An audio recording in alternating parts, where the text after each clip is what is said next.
débil y laxa de parte de la Cancillería.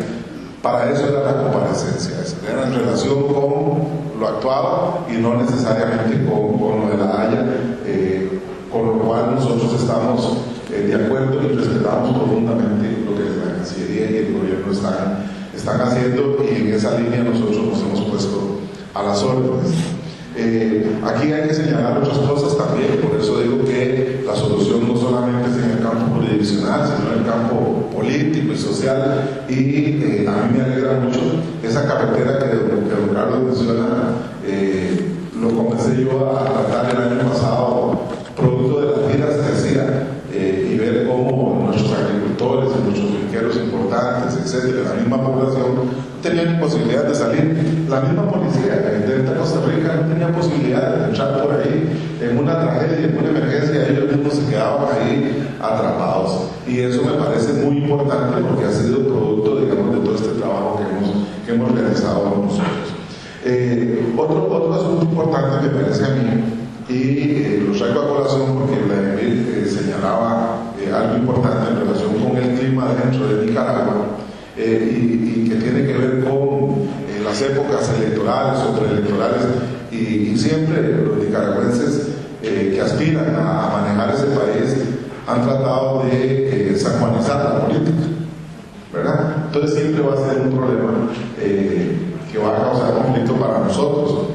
El lenguaje diplomático, entre comillas, que se ha utilizado no solamente a este servidor, sino a expertos de la Universidad de Costa Rica, me parece que no ha sido el más adecuado, porque en esos momentos ni siquiera la oposición nicaragüense puede plantear la más mínima crítica al gobierno de Ortega en relación con esta situación, porque son tratados de tipo cochones y de otras cosas que ellos utilizan. Entonces la oposición ni siquiera ha podido amalgamarse y trabajar en esto para poder enfrentarse en una mejor, con mejores posibilidades a la reelección de Daniel Ortega, porque el lenguaje que hemos utilizado pues también ha puesto a la oposición nicaragüense casi que de rodillas frente al poder casi omnipotente también de Daniel Ortega. Y aquí tenemos que tener mucho cuidado. Señalo dos cosas finalmente. Es el tema ambiental. Iniciamos este trabajo en julio señalando lo del dragado. Hemos posicionado el tema ambiental, y es muy importante que todo Costa Rica conozca hoy que tenemos una isla que se llama Calero, que tenemos una parte de esa isla que hoy se llama Isla Portillos, para Nicaragua, Head por Head, etcétera, que tenemos ahí en disputa. Pero que el tema ambiental es muy importante, porque no se vale que el discurso ambiental sea solamente para la defensa de esa porción de nuestro territorio. El discurso ambiental tiene que ser para todo el territorio nacional. Y daños como el que causó el ejército de Nicaragua en Isla Portillos y en Calero son similares a los que están causando muchos empresarios costarricenses y costarricenses en territorio nacional.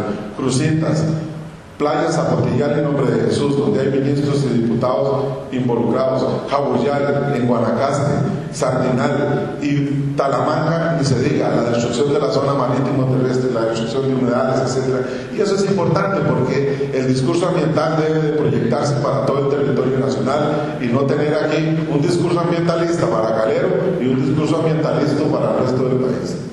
Aquí tenemos que ir parejo, en una misma línea, en defensa del medio ambiente. Y finalmente, pues hoy día tenemos ahí una herida abierta en ese caño pastor, que algunos llaman cicatriz, ¿verdad? Que es una herida fuerte, y ojalá que no cicatrice con queloides.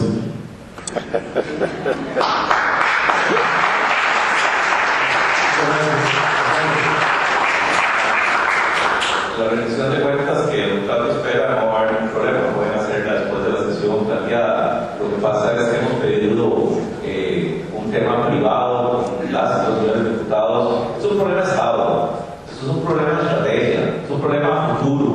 O sea, hay temas que son tremendamente delicados. Nosotros ahora tenemos una percepción diferente de la que teníamos hace 3, 4, 5 meses. Nicaragua presentó dentro de sus estudios, dentro de sus documentos a la Corte, cosa que no teníamos antes, el estudio de impacto ambiental. Si hay un estudio el impacto ambiental del dragado y de la intención del dragado, que pueden ser dos cosas diferentes, porque hay una intención de canalización del territorio. Pero ese es un tema que nos queremos plantearlo como tema de Estado, no quiero adelantarme a eso, porque yo creo que los diputados y diputadas tienen derecho a saberlo y a compartirlo, pero si lo hacemos públicamente, de simplemente darle las armas al enemigo, como ir a un juicio y decirle al abogado que está en la parte contraria cuál va a ser la estrategia para poder defender a mi cliente, en ese sentido, que tener que cambiar de estrategia. Pero me parece que hay una pregunta del retorno muy importante, compartiendo con Ademir, diputados, con muchas cosas que han dicho. Yo me atrevería a decir varias cosas. Uno, necesitamos más financiamiento. Necesitamos más financiamiento para desarrollar el norte, necesitamos más financiamiento para mejorar la capacitación policial. El próximo año creo que estaremos inaugurando la Academia Nacional de Policía, hemos conseguido ya los recursos, y para financiamiento, porque el maná solo cayó del cielo cuando estábamos, ya no sabe maná del cielo, se necesita impuestos, y se necesita recoger el dinero, y esto es materia de Dios, dicen los abogados. No estoy diciendo que sea proyecto fiscal que hay en este momento, pero si los diputados y diputadas no asumen su responsabilidad de ayudar a buscar el presupuesto que necesita el país para financiar un verdadero programa de protección nacional que tiene que ver con nueva tecnología, no necesitamos tener una gran cantidad de policías porque ni Estados Unidos ha logrado frenar los problemas con México, entonces necesitamos alta tecnología que es muy cara. O sea, tenemos que entender que hay que invertir en seguridad, es una inversión, no es un gasto, y el país tendrá que entender ahora de que esa inversión tiene que hacerse, por supuesto, por la vía democrática, la vía de los derechos humanos. No renunciamos ni vamos a aceptar ser un ejército en Costa Rica, eso lo vemos absolutamente claro, porque necesitamos invertir en seguridad, necesitamos profesionalizar la policía y profesionalizar los equipos de policía. Tiene que haber un acompañamiento nacional e internacional en eso. Hemos logrado el acompañamiento del Brazal, vamos a seguir por la vía diplomática. Cuando Claudio dice es que el lenguaje diplomático no ha sido correcto, bueno, entonces van a tener que darnos clases de cuál es el lenguaje diplomático, porque yo pienso que hemos hecho lo correcto, y hemos hecho lo correcto a tal nivel que logramos efectivamente que por primera vez en la historia de la Corte Internacional de Justicia se dictaran medidas cautelares, que por primera vez en la Corte Internacional de Justicia se dictara una medida cautelar en materia ambiental. Hemos logrado defender la soberanía del país en los mecanismos que Costa Rica le apostó. La otra opción era ir a pelear, la otra opción era derramar sangre, en esa no creemos, vamos a seguir sin creer en esa, vamos por el camino tortuoso del derecho internacional, y ese me parece que ha sido el correcto, y vamos a seguir haciéndolo en esa forma correcta. Tercero, me parece que hay que entender este concepto, es una disputa que dice don Claudio. Cuando yo tengo un lote, una propiedad, y me la invaden, el juez no tiene por qué validar desde un momento si esa propiedad es mía o de la persona que me invadió. O sea, estamos hablando de una corte donde hay 15 jueces, casi todos nosotros, algunos de nosotros tenemos que ir a un juicio. A mí me tocaba como abogado, cuando litigaba, ir a un juicio donde yo tenía todas las pruebas, convencido de que ganaba el juicio perdía.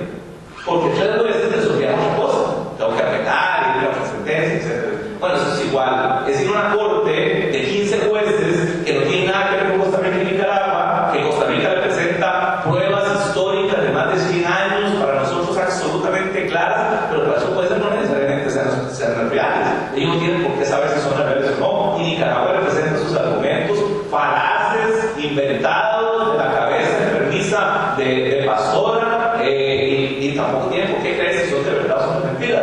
Por eso se convierte, son en disputa, porque se invadieron Costa Rica, porque nosotros permitimos que la pusieran como son en disputa. Bueno, pero tenemos que entender eso, porque eso va a ser el resultado final del juicio.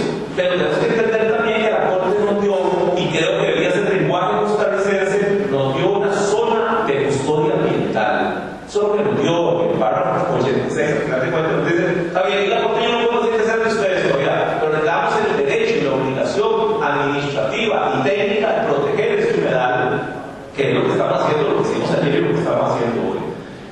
Me parece que la ley rescata un tema muy fuerte que tiene que ver con el tema del narcotráfico y de los intereses realmente de otros sectores.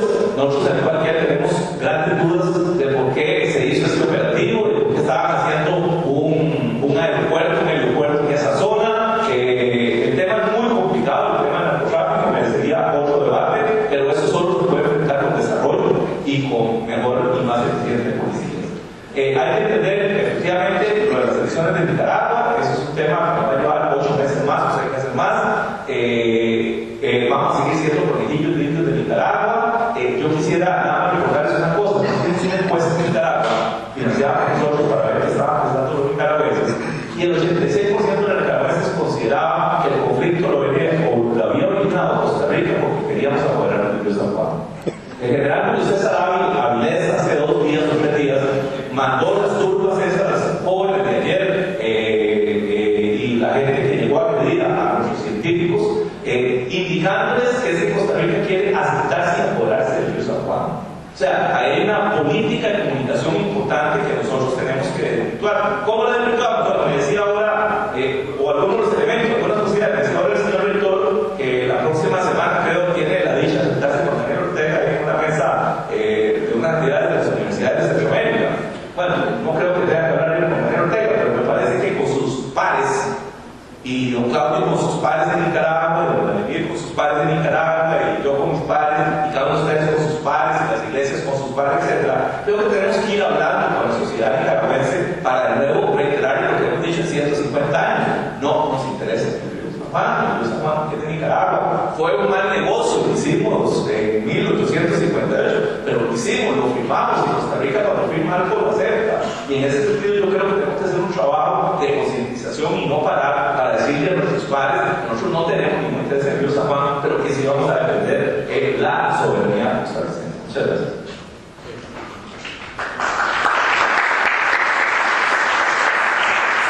Muchas gracias a nuestros 3 panelistas. Creo, bueno, para darle espacio a las personas del público que quieran participar, con muchísimo gusto, tienen a disposición el micrófono, es importante. Hay cosas que quiero rescatar de todo esto. Una vez que considero que efectivamente la zona fronteriza, principalmente toda la zona del río San Juan, es una zona con un potencial enorme, y no solo para Nicaragua, sino para nosotros. La UNED está presente en sus centros universitarios, en un centro universitario en La Cruz, tenemos uno también tanto cercano que es Upala, pero iniciamos la construcción hace exactamente 3 semanas del centro universitario en Los Chiles. Es un centro universitario que sin duda servirá para que las instituciones civiles costarricenses pongan a disposición sobre todo de las personas que viven ahí como un instrumento de cultura, un instrumento de educación. Y yo creo que si unimos esfuerzos, los centros universitarios de la UNED pueden perfectamente servir de enlace para muchos aspectos. Siempre he considerado que todos los esfuerzos que hagamos en educación y cultura, de este lado del río San Juan, a mediano plazo y a largo plazo, van a afectar y van a favorecer al otro lado del río San Juan también, lo que podríamos pensar que en el futuro podría tener un efecto positivo. Quiero aclarar lo que decía Juan Carlos, la semana entrante tengo que estar en Nicaragua. Es el 7º Congreso del Consejo Superior Centroamericano de Universidades Públicas, del cual soy presidente, y lógicamente pues ahí autoridades del gobierno de Nicaragua estarán presentes, y es muy probable pues, que compartamos con ellas también en el sentido universitario más que todo. De manera que vamos a darle paso a las personas que quieran participar. Está Joaquín por aquí, Sonia Mayera y Ítalo, perdón, bueno, ya Ítalo está con el micrófono, entonces Ítalo, por favor. Bueno, muy buenos días. Agradecer definitivamente a los invitados esta oportunidad. Por supuesto, seguimos este ciclo. Yo soy de la Dirección de Extensión de aquí de la Universidad. Nosotros, como universidad, orgullosamente estamos presentes desde hace 3 años, y precisamente ahí, Barra del Colorado, un programa de extensión de gestión local. Efectivamente, coincidimos con Claudio. Es una zona que hasta hace año y medio, un año, no he llegado a ver la maquinaria, no tenía acceso terrestre hasta Puerto Rico, y menos a Barra del Colorado. Efectivamente, son poblaciones con una condición efectivamente de